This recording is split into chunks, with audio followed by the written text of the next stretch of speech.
நீங்க ஒரு B2B business run பண்றீங்க அப்படின்னா இந்த மெத்தட் ட்ரை பண்ணுங்க. This will help you to win a lot of clients on LinkedIn, which is account based marketing. Account based marketing அப்படின்னா ஒரு ஆர்கனைசேஷனோட ஹையரார்கியில இருக்கிற எல்லாரையும் உங்களால தனித்தனியா செக்மெண்ட் பண்ணி அவங்களுக்கேற்ற ஆட் கம்யூனிகேஷன் கிரியேட் பண்ணி டார்கெட் பண்ண முடியும். ஃபார் எக்ஸாம்பிள், நீங்க ஒரு ஹெச்ஆர் சாஃப்ட்வேர் விற்கிறீங்க அப்படின்னா நீங்க ஹெச்ஆர் மேனேஜர் கிட்ட பேசுற அதே விஷயத்த ஒரு சிஹெச்ஆர்ஓ கிட்ட பேச மாட்டீங்க. ஒரு ஹெச்ஆர் மேனேஜர் கிட்ட இந்த சாஃப்ட்வேரை யூஸ் பண்றதுனால எப்படி டைமை சேவ் பண்ணி பெஸ்ட் ப்ரொடக்டிவிட்டி கொடுக்க முடியும்னு பேசுவீங்க.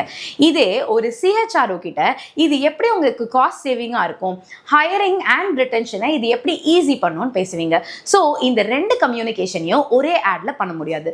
பட் இந்த account based marketing will help you to segment your audience and தனித்தனியா ஆட் கம்யூனிகேஷனை சென்ட் பண்ண ஹெல்ப் பண்ணும். ஸோ நீங்க டிசிஷன் மேக்கர்ஸ் கிட்ட அவங்களோட லாங்குவேஜ்ல கனெக்ட் பண்ணி பர்சனலைஸ்ட் ஆட்ஸ் ரன் பண்ணி பெனிஃபிட்ஸை அவங்களுக்கு ஏற்ற மாதிரி எடுத்து சொல்லி அவங்கள ஈஸியா சேல்ஸா கன்வெர்ட் பண்ண முடியும். ஸோ இதுக்கப்புறமும் நீங்க எல்லா பிளாட்ஃபார்ம்லயும் ஒரே ஜெனரிக் கேம்பெயின் ரன் பண்றீங்க அப்படின்னா அப்படியே ஸ்டாப் பண்ணிட்டு அக்கவுண்ட் பேஸ்ட் மார்க்கெட்டிங் ட்ரை பண்ணுங்க.